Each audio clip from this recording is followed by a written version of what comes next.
Okay, continue. Rise from the ashes. Alright, so I had a few thoughts about where we're going on. Let me just get the evidence up first, and let's see if maybe I can point it out here. I can't. Well, first of all,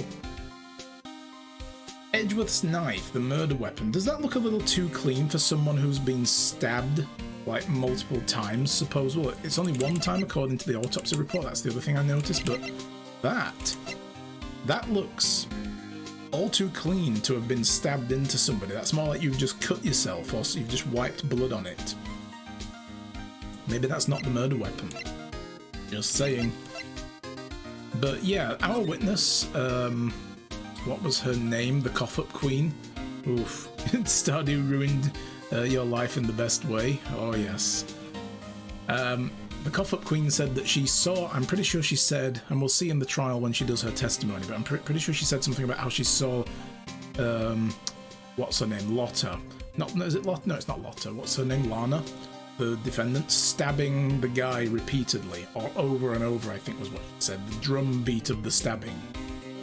There was only one stab wound. That's the first weird thing. We also know that she tried to call us at 5:18 on the day of the murder, so that's a couple of minutes after the supposed murder. The other thing I found weird in this was time of death was between 4 PM and 5:30. That's a pretty wide window, and she was seen stabbing the guy at 5:15. So between 4 and 5:30? Because one stab wound, you bleed out. You don't die instantly unless you're stabbed in the heart.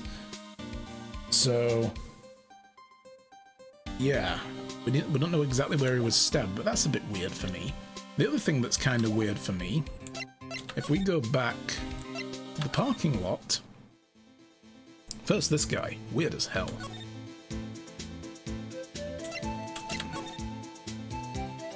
Can anybody see something weird about this? I'm going to give you all 30 seconds to tell me what's weird. If you already know what's weird, don't. But if you've never played this game, have a guess. And I didn't think about this until after I went off stream. And I was like, ooh, oh, that changes things a little bit. But what's weird for me? I mean, I don't know about you guys. There's not a lot of blood here. Right? I want to play Stardew Valley with someone. Well, just to be clear as well, when I play it, I'm probably going to play it single player. You've forgotten half the answers? Yeah. Well, anyway, we found the guy's wallet there. Wherever the stabbing was... Well, first of all, another thing I've spotted that's weird. The security guy, or the woman rather, who was visiting a security friend, would have seen the stabbing from up there. This wall's in the way of the car. So she might not have seen it over here, which means the stabbing should have happened here. Why is there no blood? Why is there no blood trail? Secondly, this tape outlines the body. I don't know about you guys, but if I'm gonna stab a guy and then stuff them in the trunk of a car, I don't load them feet first. That is a stupid way to put a body in a car, don't you think? If you're pulling a body out of a car, you tend to pull them out by under their arms. Torso first, right? You get hold of the heaviest bit and you put it where you need it to be. The legs get thrown over after. I don't know if that's going to be a thing, but I thought about that. Booting up your Ace Attorney so we can figure this out together. So, I don't know what else we need to do now, though. I can't remember who we spoke to and where. I think we went back to the police department. Were we going to talk to this guy? No, we've already done everything. I think we tried to show him everything, and he was like, nah, I can't do that. I can't talk to you about these things, blah, blah, blah, blah, blah. And we know that Edgeworth's car wouldn't have been there until 5:12, 12 minutes past 5 PM. Right? Yeah, Gumshoe. He's a cool dude. Right, okay, what were the controls for this? There we go, open up. You're at day 3 on the trial? Okay, well you can wait for us then.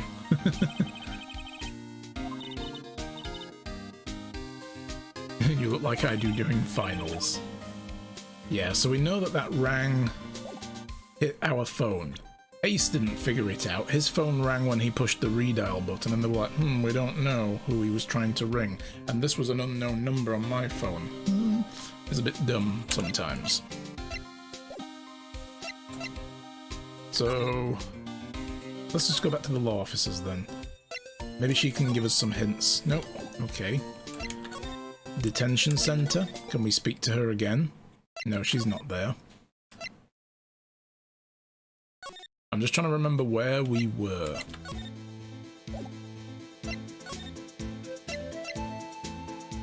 What about Edgeworth's office? No, he's not here either still. We did examine everything? Yeah, we've already talked about this. Alright.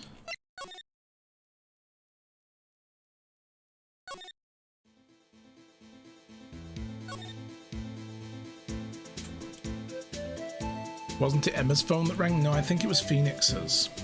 It was Phoenix's phone that rang.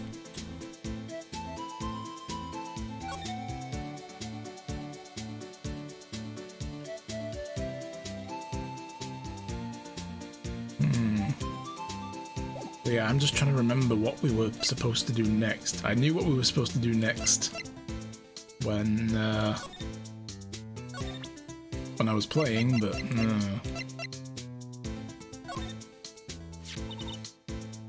my sister's cell phone. Last time it was used was right after 5:18, right after Goodman was killed. Maybe she was cancelling her data for the night? Looking to Jake's theme. Yeah, this is a cool tune. Why did Lana make a call?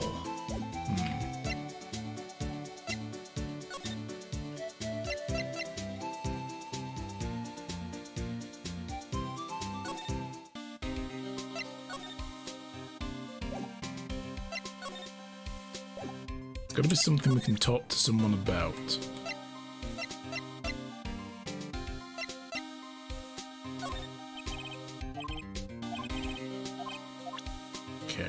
Talk to him about that either.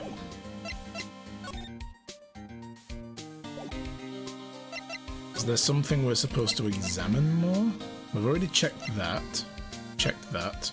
Did we check the ticket stub? I think we did, yes. There's nothing written on the back.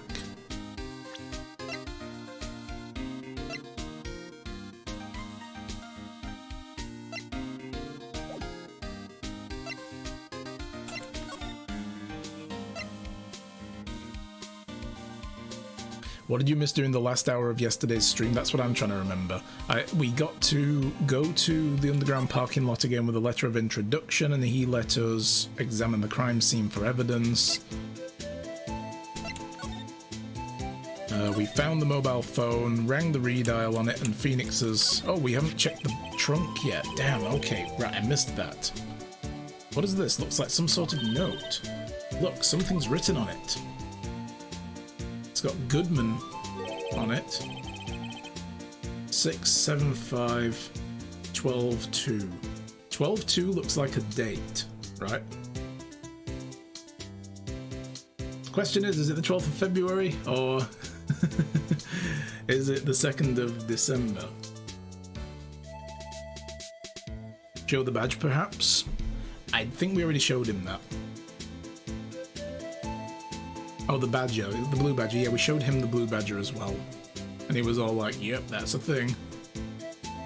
Let's see, right, so, oh, it's 67S. So that might be a case file. 12/2. There's a name printed on the paper above that, Goodman.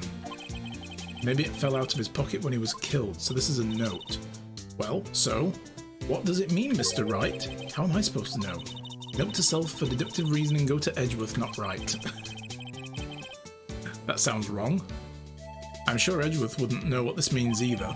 You never know. So, well, how are we doing, Mr. Wright? I guess we've got some clues. We have an autopsy report, a note from the victim, and a cell phone. So, you think we'll be okay? Well, the only thing still bothering me is that Lana is confessing to the crime. She says she did it. No problem. I can guarantee that she's not the criminal. Oh, by the way, Ema? Yes? I know that song your phone plays when it rings. Also, it might have been her phone. What?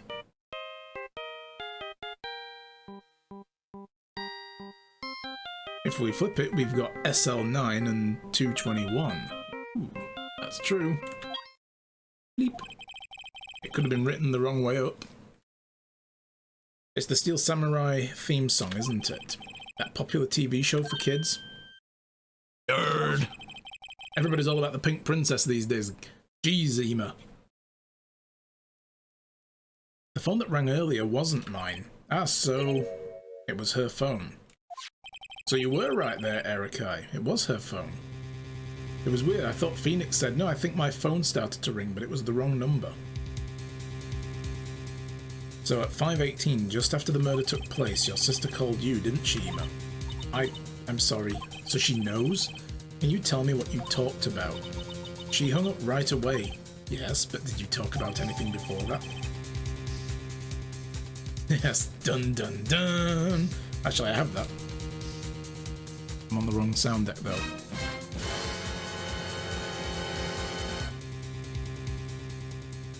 So, last call made to Sister Ema. End of the court detail. A detective is murdered and the suspect is the top prosecutor in the district. I've got a bad feeling about this. Alright, Han Solo.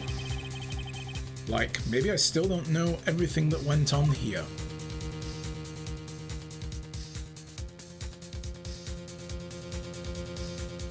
To be continued. That's literally all we had to do, and I finished the stream before we did it. Oh well. We were getting a bit late. I was feeling really tired yesterday. Alright. You guys know as well, by the way, you can do slot machines now with the Streamlabs bots here. So if you've got a little bot down there, just do ! slot space and the number of iron bones you want to bet, and you get a little slot machine look. Look at that. That's cool. How cool is that? Did I win anything? Yeah. How did the investigation go yesterday, Mr. Wright? Frankly, there are still a lot of grey areas. Or rather, the whole thing is one big grey area. Well, the car park was decorated grey. So I agree. Don't worry about me. No matter what the outcome, I'm ready to accept my fate. ! Bones. Will tell you how many you've got.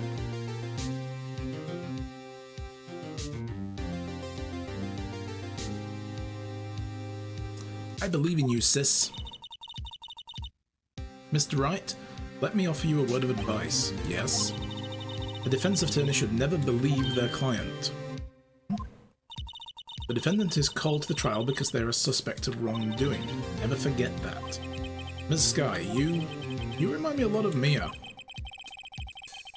But there is one decisive difference between you and her, and that is, you're not a defense attorney. I believe it's almost time for the trial. Good luck, Mr. Wright.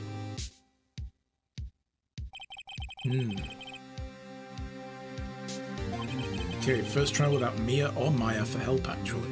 No one's going to bail me out this time. I'll be alone in there. So I have to discover the truth all by myself. Oh, sorry. Let's do it, Mr. Wright. I'll be with you the whole way. Yay. You're gonna wear those glasses the whole time? Because, oh.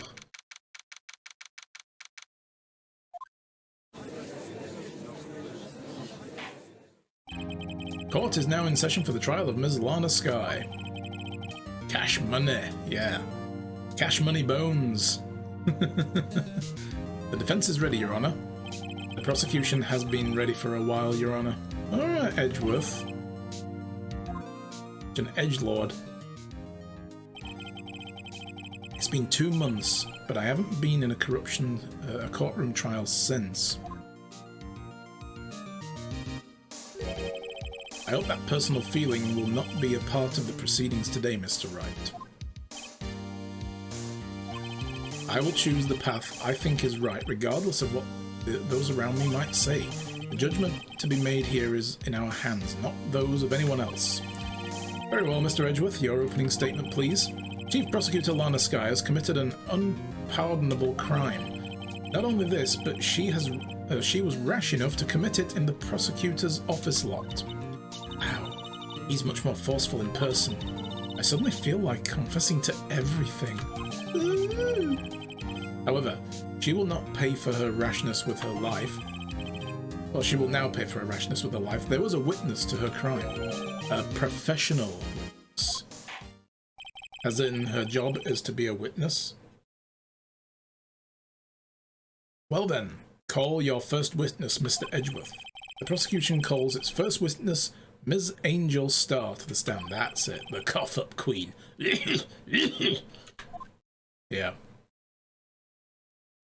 Excuse me. Haven't I seen you somewhere? Ta-da! You ordered the caviar lunch, right? Oh, caviar. I've never eaten caviar before. Judge is really wolfing it down. Judge, is this the time and place for that? Come on. Wow, you won on the slot machine. Nice. Ah, and for you, I have a Fiesta Bowl. Thanks? Will the witness state her name and profession? Ah, and you, sir. Did you order the fingerprint lunchbox? That's literally just rice with black sesame seeds on top. That's it, good old Judge taking all the bribes. It is too early for lunch. Your name and profession, please. Well, at least Edgeworth has got some self-control. Well, Your Honour, how does it taste? Well, this is why everyone raves about caviar. It's so tasty it hurts. I always thought caviar would taste like pickled tapioca. What the heck does pickled tapioca even taste like? Name, profession, now. Me, the name is Angel Starr. Don't go forgetting it. I find myself running Lunchland these days. Is that what you wanted me to say, Mr. Edgeworth? Very well, witness. Please describe the incident to us. The prosecution will wait. I'm not finished eating. God damn it. Hurry up.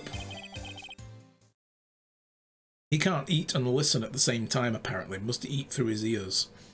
Alright, very well, Mr. Edgeworth. As you know, we usually call on the police to provide a description of the crime.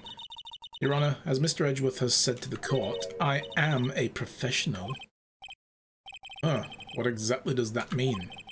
Until 2 years ago, Ms. Angel Starr was a special investigator with the police. What? She was a first-rate homicide detective. What?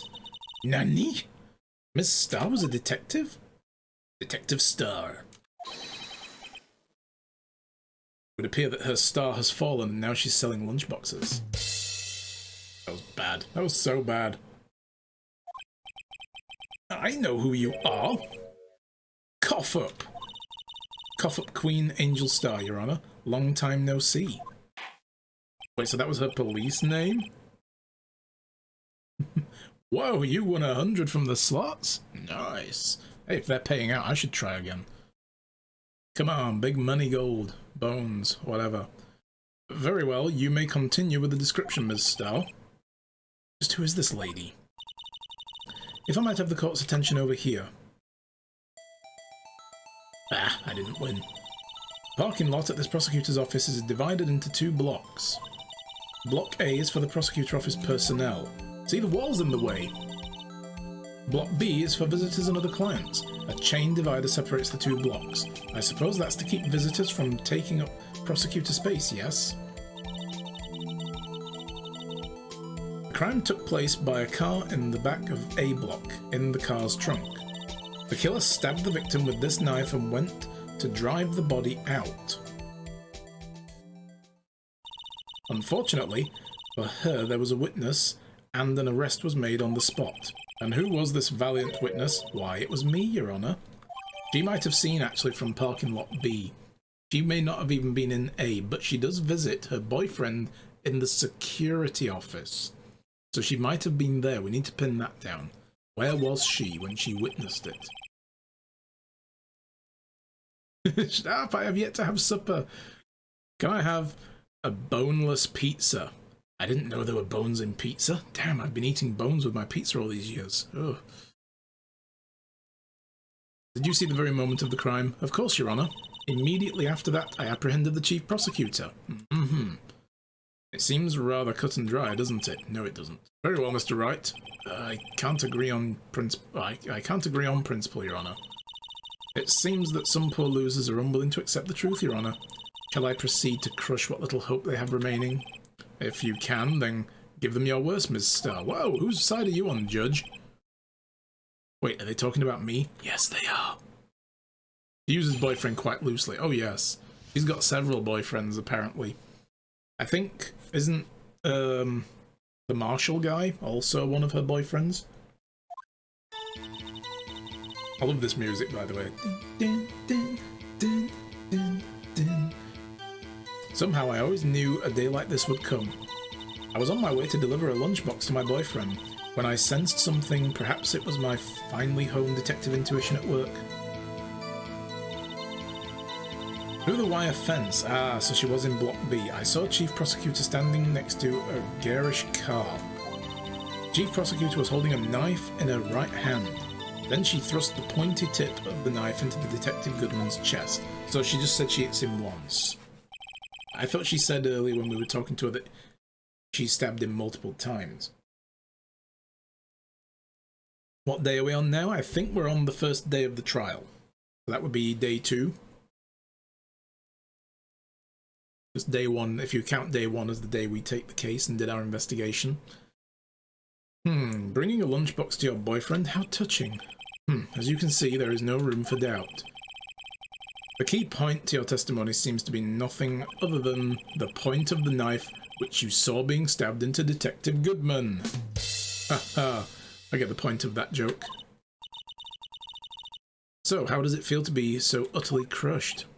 I'm still thinking about that. It's merely a flesh wound, Mr. Wright. 'Tis but a flesh wound. Very well, Mr. Wright, you may cross-examine the witness. Yeah, this is trial day number 1. Edgeworth just be like, who the fuck messed up my car? Like, god damn it, I've got to get it clean now, get the blood out of there. Somehow I always knew a day like this would come. What do you mean by that? Very subjective. How did you know? I respect the prosecutor's basic abhorrence of crimes, yet their methods are ugly and twisted. Twisted methods will always lead to tragedy. Edgeworth's like, happy to deliver that. Oh, the lunch lady's uninformed opinion is duly noted. Given that they are used to erasing inconvenient evidence at their whim. You just did a hair flick then, like, oh yeah. Killing off a detective that knew too much is merely an extension of that. Edgeworth is like, gee, thanks. He's going to expense the car cleaning bill. Oh, absolutely, yeah. I mean, why get a government job if you're not going to abuse the expenses, right? Ms. Starr, do you have something personal against prosecutors? I felt that I found my dream job when I became an investigator, and if I hadn't been laid off by those prosecutors over there, I'd still be one. Laid off? He was fired. To me, prosecutors are nothing more than worms. That said, I am a pro, as you know. My testimony is unbiased and flawless. You've just literally explained your bias against the chief prosecutor. Very well, you may continue, Ms. Starr.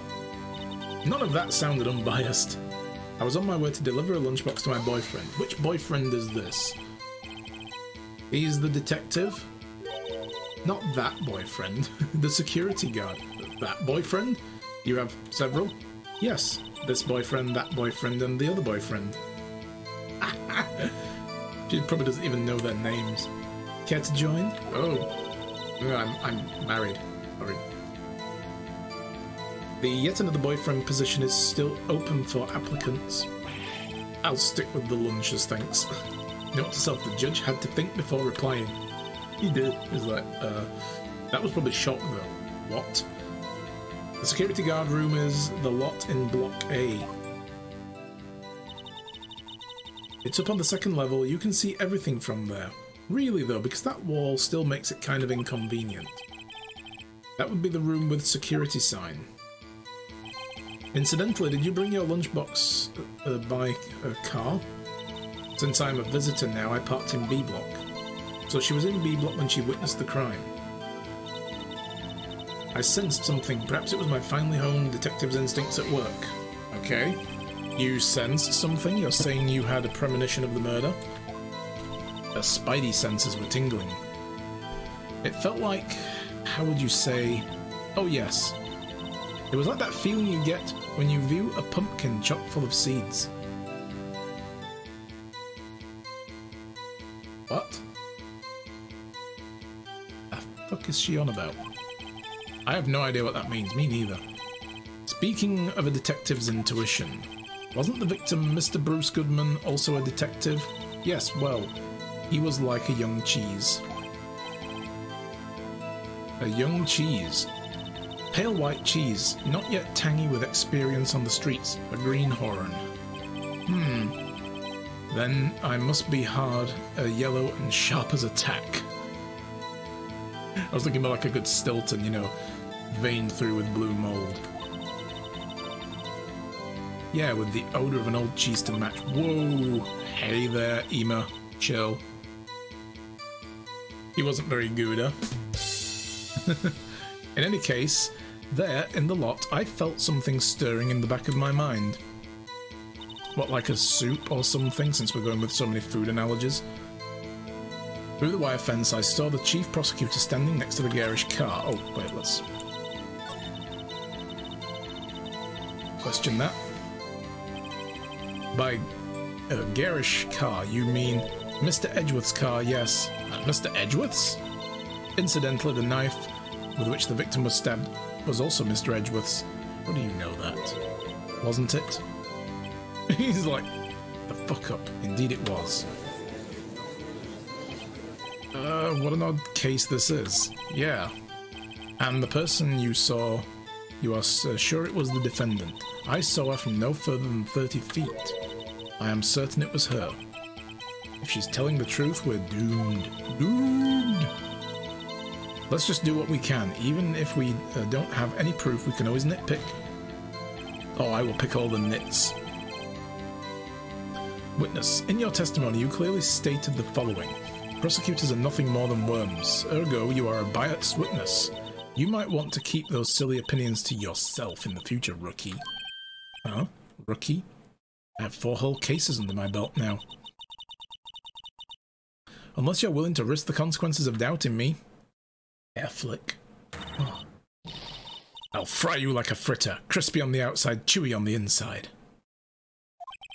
That is a pretty good sounding fritter. That was inspiring. I believe I've heard that tagline elsewhere. You could cry plagiarism? I may be relegated to the lowly post of lunch lady, but my instincts are honed.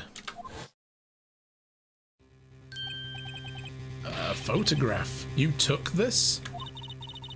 The moment I witnessed the crime, my reflexes took over, and snap, I took a picture. In fact, one of my lunchboxes is rigged with a camera. The hell? Why? I suppose that's more exciting than just hanging it around your neck. Witness, why am I only seeing this photograph just now? You think I'd show it to you, a prosecutor? Think again. Wow. This might actually be something that works in our favour. The fact that she doesn't like Edgeworth either. My boyfriend works in the photography division of the criminal affairs. Well, this most certainly is the defendant.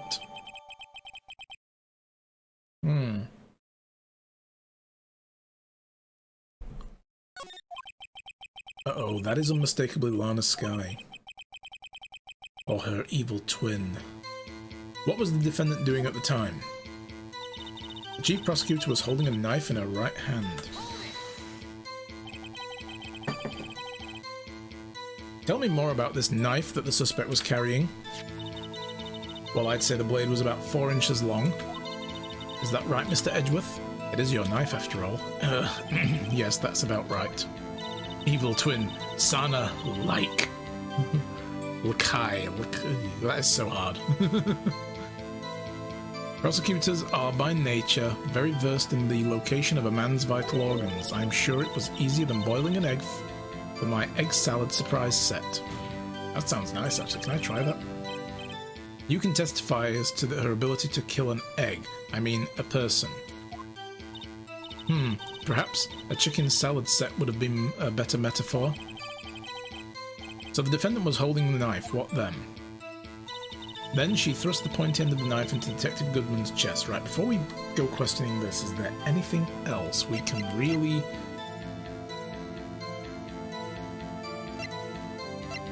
work on?